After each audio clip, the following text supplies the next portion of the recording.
दोस्तों, अगर आपसे पूछा जाए कि धरती पर से पहली बार अंतरिक्ष में जाने का खिताब किसके नाम है, तो यकीनन ज्यादातर लोग यूरी गागरिन का ही नाम लेंगे। देखा जाए तो इसमें कोई गलती भी नहीं है, क्योंकि यूरी गागरिन ही एक पहले इकलौते इंसान थे जिन्होंने 12 अप्रैल साल 1961 में अपने स्पेसक्राफ्ट वोस्टोक 1 के साथ धरती के ऑर्बिट का चक्कर लगाया था। लेकिन आपको बता दें कि यूरी गागरिन केवल इंसानों में ही पहले व्यक्ति थे, क्योंकि अंतरिक्ष में पहली बार जाने का खिताब किसी इंसान ने नहीं बल्कि एक जानवर ने अपने नाम किया था, और वो जानवर कोई और नहीं बल्कि एक साधारण कुत्ता था। आइए आज की इस वीडियो में लाइका द सुपर डॉग के बारे में जानते हैं, जिसने इतिहास में पहली बार किसी जीव द्वारा अंतरिक्ष में जाने का खिताब अपने नाम किया था, और साथ ही वैज्ञानिकों को ब्रह्मांड के बारे में महत्वपूर्ण जानकारी लेने में खूब मदद की थी। ये कहानी शुरू होती है 4 अक्टूबर साल 1957 में, जब सोवियत यूनियन द्वारा, जिसे अब रशिया के नाम से जाना जाता है, विश्व के पहले अर्थ सैटेलाइट स्पुतनिक 1 को लॉन्च किया जाता है। स्पुतनिक 1 सैटेलाइट का मुख्य काम पृथ्वी के चारों तरफ गोल गोल चक्कर लगाना था। सैटेलाइट के अंदर एक रेडियो डिवाइस भी लगाया गया था, जिसकी मदद से वैज्ञानिकों को स्पुतनिक सैटेलाइट की रफ्तार और दिशा के बारे में सटीक जानकारी मिल रही थी। अंतरिक्ष यान स्पुतनिक 1 ने अपने इस मिशन में बड़ी सफलता हासिल की, जिसकी वजह से वैज्ञानिकों को धरती के कर्वेचर और ग्रेविटेशनल फोर्सेस को समझने में अहम जानकारी मिली। इस मिशन में सफलता हासिल करने के बाद सोवियत लीडर निकिता क्रुश्चेव द्वारा सोवियत स्पेस प्रोग्राम के वैज्ञानिकों को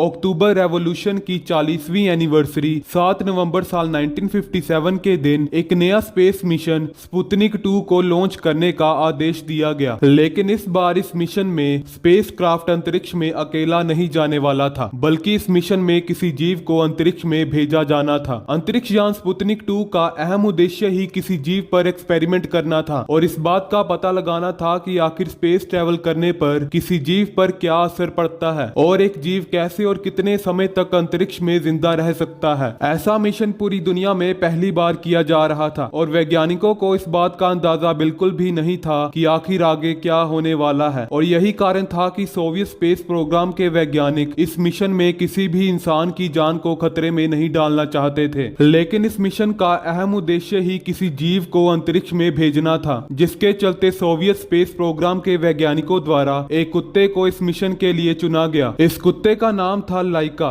जिसकी उम्र लगभग 2.5 से 3 साल के करीब थी। लाइका एक फीमेल डॉग थी, जिसे मॉस्को की सड़कों से उठाया गया था। इस मिशन के लिए 3 कुत्तों को चुना गया था, और इन तीनों में से केवल लाइका ही एक स्ट्रीट डॉग थी, और वैज्ञानिकों का दावा था कि स्ट्रीट डॉग्स में आसानी से अलग अलग तापमान में ढलने की एक खास विशेषता पाई जाती है, और साथ ही सड़कों पर घूमने वाले कुत्ते कई दिनों तक बिना खाए पिए रह सकते हैं। इन सभी बातों को मद्देनजर रखते हुए लाइका को इस मिशन के लिए चुना गया था। लेकिन सीधा अंतरिक्ष में भेजने से पहले लाइका को कई दिनों तक वैज्ञानिकों द्वारा ट्रेनिंग दी गई थी। अंतरिक्ष यान स्पुतनिक 2 में लाइका के लिए आकार में काफी छोटा कैबिन तैयार किया गया था, जिसके लिए ये स्पष्ट करना जरूरी था कि लाइका बिना घबराए कैबिन में लंबे समय तक बैठ पाए, जिसके लिए लाइका को उड़ान से पहले तकरीबन 20 दिनों तक छोटे पिंजरे में रखा गया था, ताकि लाइका को कम जगह में रहने की आदत हो सके। इसी के साथ रॉकेट लॉन्च के समय होने वाली बेहद ही ज्यादा मात्रा में आवाज और वाइब्रेशन से परिचित करवाने के लिए लाइका को कई घंटों तक सेंट्रीफ्यूजिस में रखा जाता था, जहां लाइका को खूबखूब स्पेस ट्रेवल जैसा ही अनुभव मिलता था, ताकि रॉकेट लॉन्च के समय लाइका ज्यादा डरे नहीं। इसी के साथ अंतरिक्ष में बिना ग्रेविटी के हवा में तैरने के लिए भी लाइका को जबरदस्त ट्रेनिंग दी गई थी, जिसमें पैराबोलिक फ्लाइट्स का इस्तेमाल किया गया था। पैराबोलिक फ्लाइट्स के समय एक जहाज तेजी से आसमान की ऊंचाइयों की तरफ उड़ता है, और हाईएस्ट पीक पॉइंट पर पहुंचने के बाद जहाज वापस से अपनी स्टेबल पोजीशन में पहुंच जाता है। इस समय जहाज की स्पीड बेहद ही कम होती है, और कुछ समय के बाद जहाज वापस से नीचे की तरफ आना शुरू कर देता है। लेकिन जिस समय जहाज अपने हाईएस्ट पीक पॉइंट पर पहुंचता है, उस समय जहाज के अंदर ग्रेविटी का एहसास बिल्कुल भी नहीं होता, या फिर कह सकते हैं कि इस समय पर धरती के कंपैरिजन में ग्रेविटी कमजोर होने लगती है, और कुछ समय के लिए अंतरिक्ष के जैसे ही हर चीज हवा में तैरने लगती है, जिसे माइक्रो ग्रेविटी या जीरो ग्रेविटी भी बोला जाता है। ऐसी ही कई पैराबोलिक फ्लाइट्स में लाइका को भेजा गया था, ताकि उसे हवा में तैरने का अनुभव हो सके, और अंतरिक्ष में पहुंचने पर जीरो ग्रेविटी के चलते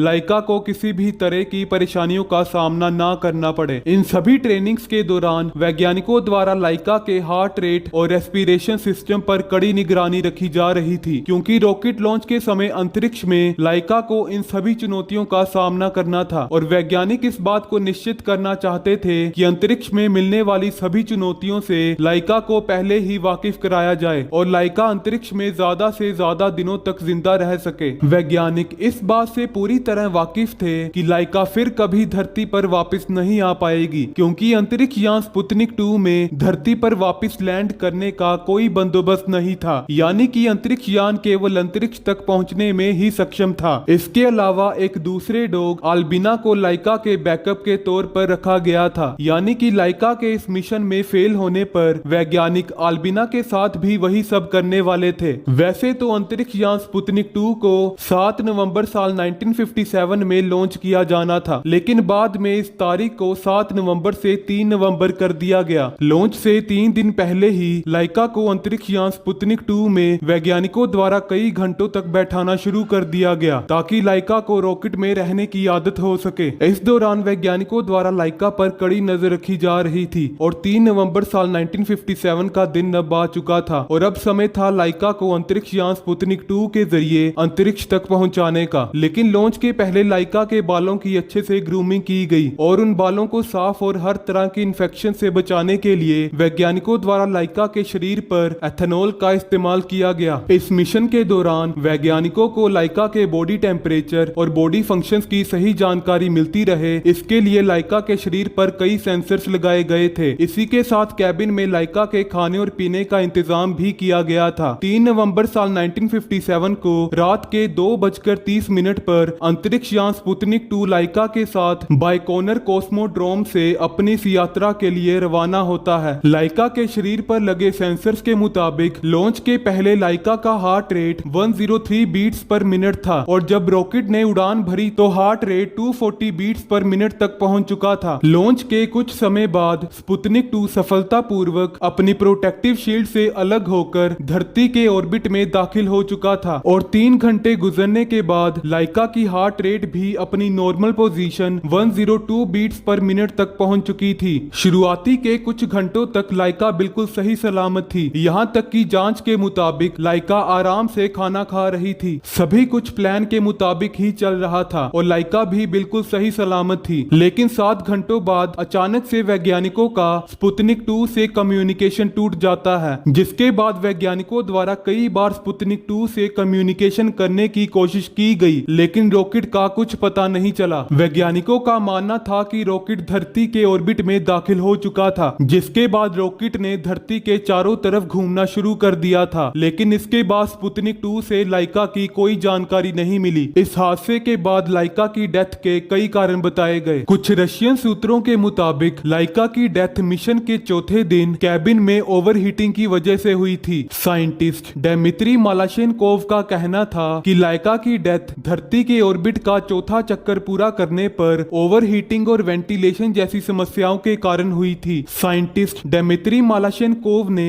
वर्ल्ड स्पेस कांग्रेस में बताया कि अंतरिक्ष यान स्पुतनिक 2 को बेहद ही जल्द लॉन्च करने के सख्त निर्देश दिए गए थे, जिसके चलते स्पुतनिक 2 को बेहद ही जल्दबाजी में बनाया गया था और इतने कम समय में एक भरोसेमंद टेम्परेचर कंट्रोल सिस्टम का निर्माण करना नामुमकिन था और संभव है कि लाइका की मौत चौथे दिन कैबिन में ओवरहीटिंग की वजह से ही हुई थी। स्पुतनिक 2 अपने मिशन में पूरी तरह से सफल तो नहीं हो पाया, लेकिन माइक्रोग्रेविटी और कॉस्मिक रेडिएशन का असर एक लिविंग ऑर्गेनिज्म पर क्या होता है वैज्ञानिकों को लाइका के फिजियोलॉजिकल रिस्पॉन्सेस से पता लग चुका था। लाइका की वजह से पूरी दुनिया के वैज्ञानिकों को स्पेस रिसर्च में अहम जानकारी मिली, जिसके बाद 4 अप्रैल साल 1964 में मॉस्को में लाइका की याद में एक स्टैचू बनाई गई, जिसे लाइका द स्पेस जोक के नाम से जाना जाता है।